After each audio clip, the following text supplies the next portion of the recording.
नवजोत सिंह सिद्धू और चरणजीत सिंह चन्नी के बीच तकरार धीरे धीरे तेज होती जा रही है।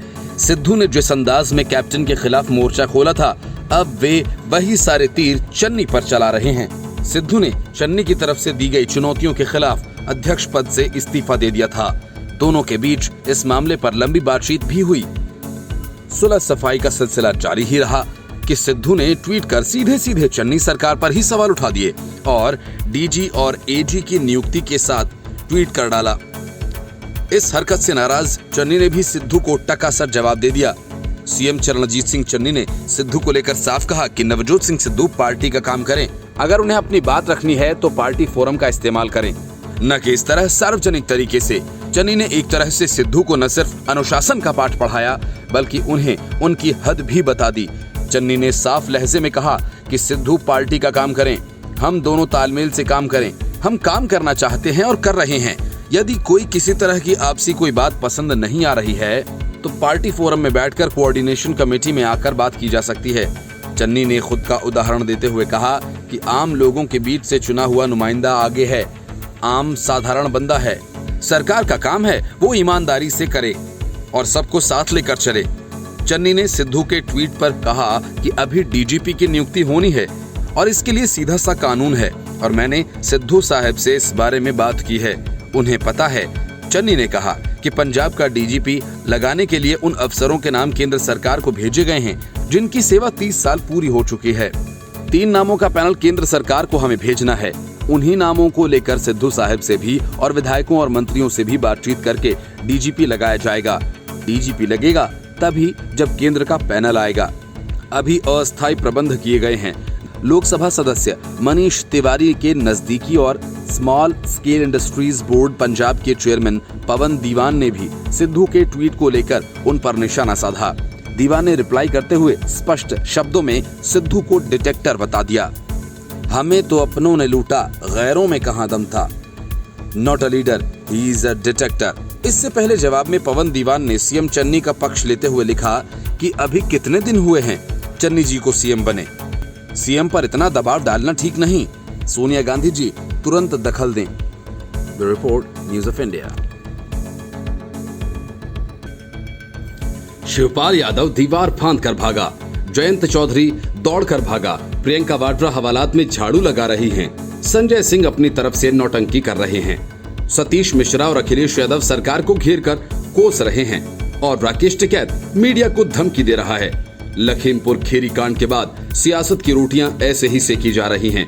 एक सियासी पार्टी से विधान परिषद की सदस्यता और मंत्री पद का वादा लेने के बाद राकेश टिकैत पूरे फॉर्म में हैं और यूपी के माहौल को बर्बाद करने की कोशिशों में जुटे हैं। लखीमपुर खीरी कांड की साजिश से पर्दा तो एक न एक दिन उठना ही है, लेकिन इस चुनावी खेल में एबीपी चैनल के पत्रकार रमन कश्यप की मौत पर आंसू बहाने वाला कोई नहीं, जिन्हें उपद्रवी किसानों ने पीट पीट कर मार डाला। इसके बाद से लोग भारतीय किसान यूनियन के प्रवक्ता राकेश टिकैत से बेहद नाराज हैं, जिन पर मीडिया को धमकी देने के आरोप लगे थे। आरोप है कि राकेश टिकैत ने छत्तीसगढ़ की राजधानी रायपुर में मीडिया से बात करते हुए धमकाया था। एबीपी के संपादक मनोज झा ने ट्विटर के माध्यम से जानकारी दी कि लखीमपुर में रिपोर्टिंग कर रहे हमारे एक साथी रमन की मौत हो गई है, भगवान उनकी आत्मा को शांति दे। रमन कश्यप निघासन क्षेत्र के रहने वाले थे और इस घटना की कवरेज के लिए पहुंचे थे। परिजनों ने पोस्टमार्टम हाउस में उनकी मौत की पुष्टि की। लोगों ने इस घटना की निंदा करते हुए किसान उपद्रवियों के खिलाफ विरोध दर्ज कराया। बता दें कि रायपुर में राकेश टिकैत ने मीडिया को धमकाते हुए कहा था कि सरकार का अगला टारगेट मीडिया है, आपको बचना है तो साथ दे दो, नहीं तो आप भी गए। राकेश टिकैत के भाई नरेश टिकैत एक स्टिंग ऑपरेशन में अपनी दोहरी नीतियों के कारण पकड़े गए थे। इस घटना को लेकर ही मीडिया से उनके गुस्से का कारण बताया जा रहा है।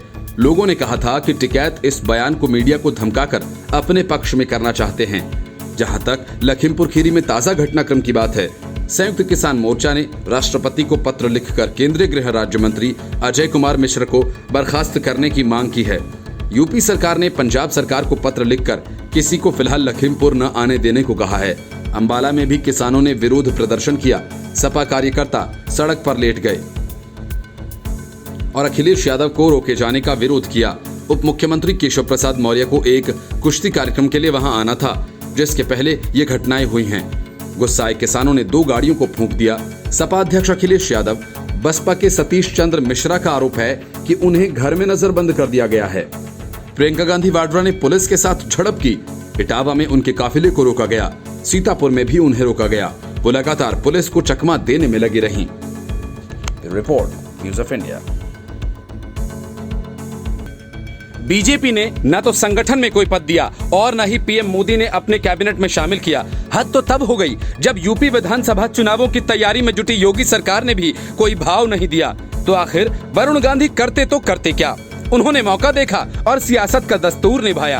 पहले से ही किसानों के हातिम ताई बनने की कोशिश में जुटे वरुण गांधी ने अपने ट्विटर से बीजेपी हटा दिया है, जिससे संकेत साफ है कि अब वरुण गांधी अपने लिए नई दुकान की तलाश में हैं। उनके पास ज्यादा विकल्प है नहीं, इसलिए माना जा रहा है कि कांग्रेस ही उनके लिए ज्यादा महफूज जगह होगी। वरुण गांधी ने मुख्यमंत्री योगी आदित्यनाथ को पत्र लिखकर लखीमपुर खीरी हिंसा मामले की सीबीआई जांच कराने की मांग की थी और पीड़ितों के परिवारों को 1-1 करोड़ रुपए का मुआवजा देने की भी मांग की थी।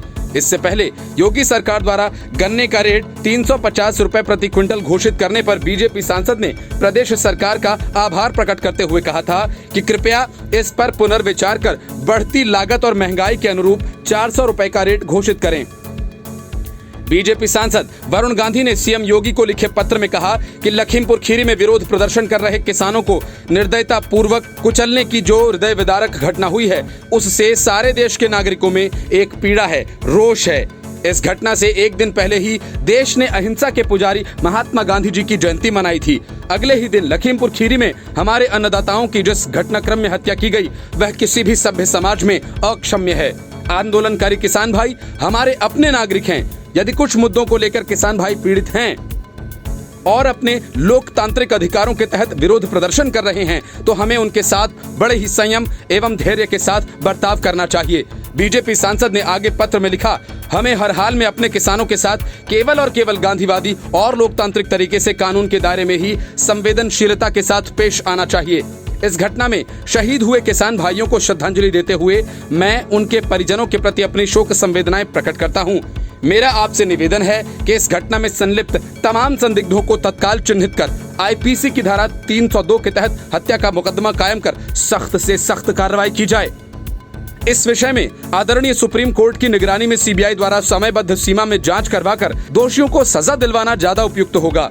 इसके अलावा पीड़ित परिवारों को 1-1 करोड़ रुपए का मुआवजा भी दिया जाए।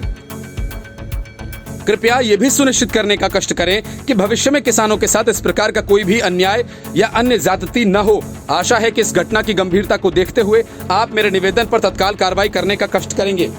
Report news of India.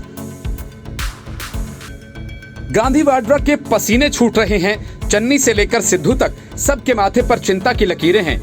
वजह ये कि कैप्टन अमरिंदर सिंह का अगला कदम क्या होगा और होगा भी तो कब। चन्नी की सांसें इसलिए अटकी हैं कि कांग्रेस के करीब 2 दर्जन विधायक कैप्टन के खास हैं।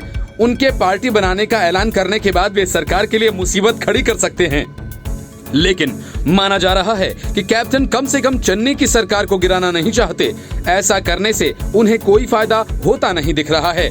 ये बात और है कि चन्नी और सिद्धू के बीच जारी टकराव काफी बढ़ जाए, तब कैप्टन अपने इस ब्रह्मास्त्र का इस्तेमाल कर सकते हैं।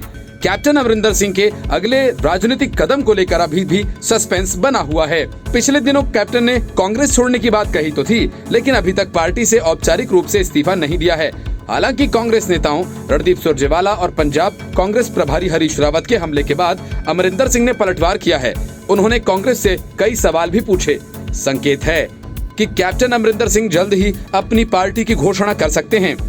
इसके साथ ही पंजाब में अगले साल की शुरुआत में होने वाले विधानसभा चुनाव के लिए वह तीसरा मोर्चा बनाने की तैयारी में भी हैं। नई पार्टी बनाने को लेकर वह अपने करीबी नेताओं और समर्थकों के साथ विचार विमर्श में जुटे हुए हैं। वह पंजाब विकास पार्टी के नाम से नया दल बना सकते हैं। अब ये भी पता चल रहा है कि कुछ और नए नाम भी हैं जिन पर विचार हो रहा है। सूत्रों के अनुसार पूर्व मुख्यमंत्री 2022 में होने वाले पंजाब विधानसभा चुनाव को लेकर तीसरा मोर्चा भी बनाने की तैयारी में हैं। इसके साथ ही बड़ा सवाल ये है कि यदि कैप्टन तीसरा मोर्चा बनाएंगे तो उसमें कौन कौन से दल या गुट शामिल हो सकते हैं। सियासी विश्लेषकों का मानना है कि ये देखना दिलचस्प होगा कि क्या कैप्टन की नई पार्टी या मोर्चा का भारतीय जनता पार्टी से जुड़ा होगा। यदि होगा तो उसका क्या स्वरूप होगा। विश्लेषकों का कहना है कि कैप्टन की भले ही भाजपा नेता केंद्रीय गृह मंत्री अमित शाह से मुलाकात हुई है, लेकिन उनका भाजपा के साथ खुलकर जाना आसान नहीं है, क्योंकि किसान आंदोलन को कैप्टन अमरिंदर सिंह का समर्थन मिलता रहा है और भाजपा के नेता इसको लेकर उन पर आरोप लगाते रहे हैं। पंजाब में किसान जिस तरह से भाजपा का विरोध करते रहे हैं, उससे इसमें शक है कि कैप्टन जैसे सियासत के मंझे खिलाड़ी उसके साथ सीधा जाने का जोखिम उठाएंगे। ऐसे में एक सूरत ये भी हो सकती है कि कैप्टन की अहम भूमिका से किसान संगठनों और केंद्र सरकार में कृषि कानूनों को लेकर समझौता हो और फिर कैप्टन और भाजपा का गठजोड़ बने। इसके साथ ही पंजाब के सियासी गलियारों में कैप्टन के समर्थकों को लेकर कयासबाजी जारी है। सवाल ये उठता है कि नई पार्टी बनाने पर कितने कांग्रेस नेता उनके साथ जाएंगे। कैप्टन अमरिंदर सिंह के साथ पंजाब के 80 कांग्रेस विधायकों में से करीब 2 दर्जन विधायक हैं। ऐसे में कैप्टन अमरिंदर सिंह नई चरणजीत सिंह चन्नी सरकार के लिए खतरा पैदा कर सकते हैं। नवजोत सिंह सिद्धू को चन्नी की पुलिस ने चंडीगढ़ में हिरासत में ले लिया। प्रियंका गांधी वाड्रा की गिरफ्तारी के विरोध में नवजोत सिंह कांग्रेस कार्यकर्ताओं के साथ राज्यपाल आवास के बाहर धरना दे रहे थे। लखीमपुर में हुई हिंसक घटना के बाद प्रियंका गांधी लखीमपुर के लिए रवाना हुई थीं और उत्तर प्रदेश में प्रशासन ने उन्हें लखीमपुर पहुंचने से पहले ही हिरासत में ले लिया था। प्रियंका की हिरासत को लेकर ही नवजोत सिंह सिद्धू सहित अन्य कांग्रेस कार्यकर्ता चंडीगढ़ में राज्यपाल आवास के बाहर धरना दे रहे थे। चंडीगढ़ में राज्यपाल आवास के बाहर धरना देने के दौरान नवजोत सिंह सिद्धू ने कृषि कानूनों के विरोध में नारे लगाए और कहा कि वे पंजाब में कृषि कानूनों को लागू नहीं होने देंगे। सिद्धू ने लखीमपुर खीरी के मामले का जिक्र करते हुए कहा कि पहले केंद्र सरकार शांतिपूर्ण तरीके से प्रदर्शन कर रहे किसानों पर लाठियां चला रही थी और अब किसानों का कत्ल कर दिया। सिद्धू ने धरने के दौरान किसान मजदूर एकता जिंदाबाद के नारे भी लगाए। हिरासत में लिए जाने के बाद नवजोत सिंह सिद्धू ने कहा कि क्या इस आधार पर हमें गिरफ्तार किया गया है कि जिन्होंने बेरहमी से किसान भाइयों का कत्ल किया उनकी गिरफ्तारी की मांग की, इसलिए हमको गिरफ्तार किया। यह मेरा मौलिक अधिकार है, मैं किसान भाइयों के हक की आवाज बुलंद करूं। क्या इसलिए अरेस्ट किया है कि खट्टर साहब के अहंकार की बू वाली स्टेटमेंट के खिलाफ आवाज उठाई है? क्या वे देशद्रोही नहीं हैं कि 60% किसानों पर वे अपनी अहंकारी सोच को दिखा रहे हैं? क्या यह अहंकार नहीं है कि आप हमारी महासचिव प्रियंका जी के साथ बदसलूकी करें? क्या इस चीज का विरोध करना कानून के खिलाफ है? लखीमपुर खीरी के तिकोनिया क्षेत्र में हुई हिंसा, 4 किसानों समेत 8 लोगों की मौत के मामले में मौके पर जाते वक्त सीतापुर में हिरासत में ली गई प्रियंका वाड्रा ने इसके विरोध में अनशन शुरू कर दिया। उत्तर प्रदेश कांग्रेस अध्यक्ष अजय कुमार लल्लू ने बताया, प्रियंका और कांग्रेस के राज्यसभा सदस्य दीपेंद्र हुड्डा समेत कुछ वरिष्ठ नेता लखीमपुर खीरी जा रहे थे। तभी तड़के करीब 5 बजे रास्ते में सीतापुर में उन्हें हिरासत में ले लिया गया और पीएससी के परिसर में भेज दिया गया। उन्होंने पुलिस कर्मियों पर प्रियंका से धक्का मुक्की करने का आरोप लगाया और कहा कि कांग्रेस महासचिव किसानों का दर्द बांटने जा रही थीं और उन्हें इस तरह से रोका जाना अलोकतांत्रिक है। इस बीच कांग्रेस के एक प्रवक्ता ने बताया कि प्रियंका ने खुद को रोके जाने के विरोध में पीएससी कैंप कार्यालय कक्ष में अनशन शुरू कर दिया। उनका कहना है कि जब तक लखीमपुर जाने नहीं दिया जाएगा तब तक उनका अनशन जारी रहेगा। Report news of India. Delhi के जंतर मंतर प्रदर्शन की इजाजत की मांग वाली किसान संगठनों की याचिका पर सुनवाई करते हुए सुप्रीम कोर्ट ने साफ कहा कि एक तरफ कोर्ट में मुकदमा और बाहर सड़क पर नौटंकी दोनों एक साथ नहीं चलेगी। सुप्रीम कोर्ट ने कहा कि किसान संगठनों ने राजस्थान हाई कोर्ट में याचिका दाखिल की है और दूसरी ओर आंदोलन भी कर रहे हैं, ऐसा कैसे हो सकता है? ऐसे में सुप्रीम कोर्ट इस बात पर विचार करेगा कि कोई व्यक्ति या संगठन आंदोलन में लंबित मामलों पर प्रदर्शन कर सकता है या नहीं। इतना ही नहीं, सुप्रीम कोर्ट ने राकेश टिकैत और योगेंद्र यादव समेत 43 किसान नेताओं और संगठनों को नोटिस जारी कर पूछा कि क्यों न उन्हें इस मामले में पक्षकार बनाया जाए। किसान महापंचायत ने सुप्रीम कोर्ट में याचिका दाखिल कर मांग की थी कि उन्हें दिल्ली स्थित जंतर मंतर पर प्रदर्शन करने की इजाजत दी जाए, लेकिन किसान महापंचायत ने इसके समानांतर राजस्थान हाईकोर्ट में याचिका दाखिल कर कृषि कानूनों को चुनौती भी दी है। ऐसे में सुप्रीम कोर्ट ने आपत्ति जताते हुए कहा कि किसान संगठनों ने एक तरफ हाईकोर्ट में याचिका दाखिल की है और दूसरी ओर आंदोलन भी कर रहे हैं। ऐसा कैसे हो सकता है? सुप्रीम कोर्ट ने किसान महापंचायत की ओर से राजस्थान हाईकोर्ट में दाखिल याचिका को सुप्रीम कोर्ट में ट्रांसफर कर दिया। शीर्ष कोर्ट ने एक अहम टिप्पणी करते हुए कहा, लोगों को कोई एक चीज चुननी होगी, या तो अदालत से राहत मांगें या फिर आंदोलन करें। मामले में अगली सुनवाई 21 अक्टूबर को होगी। इसके अलावा सुप्रीम कोर्ट ने किसान नेता राकेश टिकैत और योगेंद्र यादव समेत 43 किसान नेताओं और संगठनों को नोटिस जारी कर पूछा कि क्यों न उन्हें इस मामले में पक्षकार बनाया जाए। दरअसल सुप्रीम कोर्ट में दाखिल एक याचिका में किसानों को सड़कों से हटाकर रास्ता खाली कराने की मांग की गई है। इस मामले में सुप्रीम कोर्ट ने किसान नेताओं को नोटिस जारी किया है।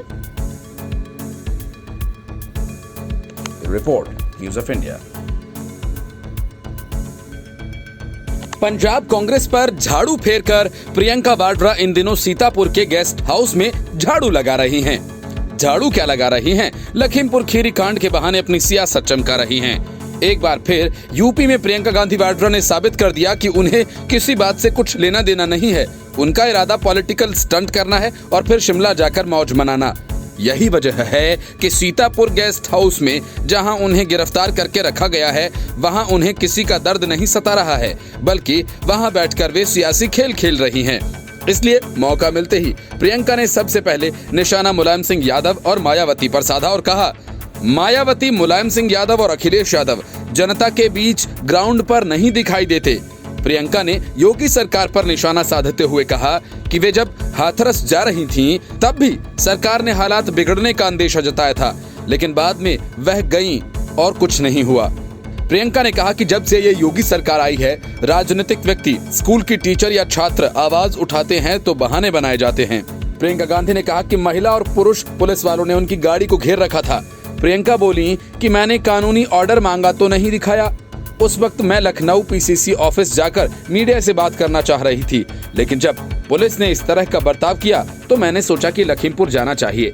पुलिस के बर्ताव पर प्रियंका ने कहा कि उन्होंने पुलिस से कहा था कि अगर मुझे इस तरह गाड़ी में बैठा कर ले जाएंगे तो इसे किडनैपिंग कहते हैं। बीजेपी कार्यकर्ताओं की मौत पर प्रियंका वाड्रा का कहना है कि हिंसा तो हिंसा है। मैंने अपने जीवन में बहुत हिंसा देख ली है।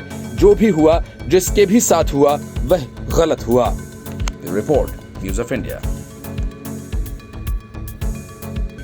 कांग्रेस की राष्ट्रीय महासचिव प्रियंका वाड्रा कितनी नकचड़ी और बदजुबान हैं कि उन्हें सामान्य शिष्टाचार तक का भी पता नहीं। असम के सीएम हेमंत बिस्वा शर्मा इस बात को विस्तार से बता चुके हैं कि राहुल गांधी कांग्रेस के नेताओं के साथ कैसा बर्ताव करते हैं, कैसे वे जिस प्लेट में नेताओं के लिए बिस्किट मंगवाते हैं, उसी प्लेट में अपने कुत्ते को मुंह मारने की इजाजत देते हैं। ठीक उसी तरह से कांग्रेस के एक पूर्व नेता ने प्रियंका वाड्रा की पोल खोल कर रख दी कि वे कितनी बदतमीज महिला हैं। किसी जमाने में दिनेश प्रताप सिंह से प्रियंका वाड्रा के बेहतर रिश्ते थे, लेकिन उनके बीजेपी में जाने और एमएलसी बनने के बाद हालात बदल गए। इतना ही नहीं, दोनों नेताओं के बीच सार्वजनिक रूप से काफी तीखी बहस भी हुई। प्रियंका वाड्रा और कांग्रेस ने इस पर चुप्पी साधे रखी, लेकिन एमएलसी ने फेसबुक अकाउंट पर कहासुनी शेयर की। दिल्ली के हवाई अड्डे पर टर्मिनल 2 से लखनऊ के लिए देर शाम इंडिगो की फ्लाइट जानी थी। फेसबुक पर एमएलसी दिनेश सिंह ने लिखा कि वे एग्जिट रो की 19C सीट पर बैठे थे। उनके साथ में 19B सीट पर एक बुजुर्ग बैठा था। एमएलसी ने लिखा कि बुजुर्ग उन्हें बीमार लगा और प्लेन की बोर्डिंग लगभग पूरी होने ही वाली थी। ये मानकर वे बुजुर्ग को राहत देने के लिए खाली पड़ी 19D सीट पर बैठ गए। उन्होंने लिखा कि कुछ देर में प्रियंका वाड्रा आई और बोली कि ये सीट मेरी है। एमएलसी दिनेश प्रताप सिंह ने दावा किया कि उन्होंने प्रियंका को प्रणाम किया और बगल की सीट पर जाने लगे। तभी प्रियंका ने गुस्से में कहा कि इतनी जल्दी हमारी सीट नहीं ले पाओगे। इस पर एमएलसी ने जवाब दिया कि आपकी सीट खतरे में है, यही क्या कम है। इसके बाद मैं अपनी सीट पर बैठ गया। इतने में जहाज की परिचारिका आई और बुजुर्ग को सहारा देकर आगे की खाली सीट पर बैठा दिया। इससे मुझे लगा कि मैंने कोई गलती नहीं की थी। तो मैं तो एक सामान्य किसान का बेटा हूँ, भारतीय जनता पार्टी का छोटा सा सिपाही हूँ, जबकि प्रियंका देश के सबसे बड़े और सबसे अमीर घराने की सदस्य हैं और एक राष्ट्रीय पार्टी की सर्वे सर्वा हैं। उनका आचरण ऐसा होगा, मुझे यकीन नहीं होता। Report news of India. Lakhimpur Kheri में जारी हंगामा अब खत्म होने के करीब है। लखीमपुर में योगी सरकार की दोहरी चुनौतियों का सामना करने के दौरान एक और चुनौती बवाल पर काबू पाने की, तो दूसरी ओर वोट के चक्कर में नेताओं के दौरे को लेकर भी प्रशासन सजग था। किसानों की मांगों को मान लिया गया है। किसान नेता राकेश टिकैत और एडीजी लॉ एंड ऑर्डर की मौजूदगी में मीडिया को ये जानकारी दी गई। लेकिन इस पूरे बवाल पर सुप्रीम कोर्ट ने भी सख्त टिप्पणी की है कि आखिर इसकी जिम्मेदारी कौन लेगा। सुप्रीम कोर्ट ने कहा कि प्रदर्शनकारी तो दावा करते हैं कि उनका प्रदर्शन शांतिपूर्ण है, लेकिन जब हिंसा होती है तो कोई जिम्मेदारी लेने के लिए तैयार नहीं होता। वहीं दूसरी ओर इस पूरे मामले पर किसान संगठनों की ओर से राष्ट्रपति को भी पत्र लिखा गया। केंद्र की ओर से कोर्ट में पेश जनरल के वेणुगोपाल ने कहा कि लखीमपुर खीरी जैसी घटनाओं को रोकने के लिए किसानों के विरोध प्रदर्शन पर तुरंत रोक लगाने की जरूरत है। सुप्रीम कोर्ट में किसान महापंचायत की ओर से जंतर मंतर पर सत्याग्रह करने की अनुमति मांगी गई है। इस मामले पर सुनवाई के दौरान कोर्ट की ओर से लखीमपुर की घटना का भी जिक्र किया गया। साथ ही देश की सर्वोच्च अदालत ने कहा कि जब सुप्रीम कोर्ट ने 3 कृषि कानूनों पर रोक लगा रखी है, फिर सड़कों पर प्रदर्शन क्यों हो रहे हैं। किसान महापंचायत के वकील ने कहा कि उन्होंने किसी सड़क को ब्लॉक नहीं किया हुआ है। इस पर बेंच ने कहा कि कोई एक पक्ष अदालत पहुंच गया तो प्रदर्शन का क्या मतलब। जस्टिस एएम खानविलकर ने कहा कि कानून पर रोक लगी है, सरकार ने आश्वासन दिया है कि वे इसे लागू नहीं करेंगे, फिर प्रदर्शन किस बात का है। उत्तर प्रदेश के लखीमपुर खीरी में बवाल के बीच प्रशासन और किसानों के बीच समझौता हुआ। 8 दिनों के अंदर आरोपियों की गिरफ्तारी का भरोसा, किसानों के परिजनों को 45 लाख का मुआवजा, साथ ही न्यायिक जांच को लेकर सहमति बनी। किसान नेता राकेश टिकैत और एडीजी लॉ एंड ऑर्डर ने संयुक्त रूप से मीडिया को यह जानकारी दी। किसान यूनियन की तरफ से 50-50 लाख रुपए की मांग रखी गई थी। इसके साथ ही मृतकों के आश्रितों को नौकरी देने का आश्वासन भी दिया गया। वहीं घायलों के परिजनों को 10-10 लाख रुपए का मुआवजा मिलेगा। प्रशासन ने घटना की न्यायिक जांच का भरोसा भी दिया है। साथ ही इस पूरे मामले की जांच हाई कोर्ट के रिटायर्ड जज से कराई जाएगी। लखीमपुर के बवाल के बाद कांग्रेस महासचिव प्रियंका गांधी वाड्रा, यूपी के पूर्व सीएम अखिलेश यादव, संजय सिंह, शिवपाल यादव, जयंत चौधरी की ओर से लखीमपुर जाने की कोशिश हुई। पुलिस की ओर से उन्हें रोका गया। इस दौरान कुछ जगहों पर पार्टी के कार्यकर्ताओं और पुलिस के बीच झड़प भी हुई। इस पूरे मामले में विपक्ष पर सरकार की ओर से कई गंभीर आरोप भी लगाए गए। Report news of India.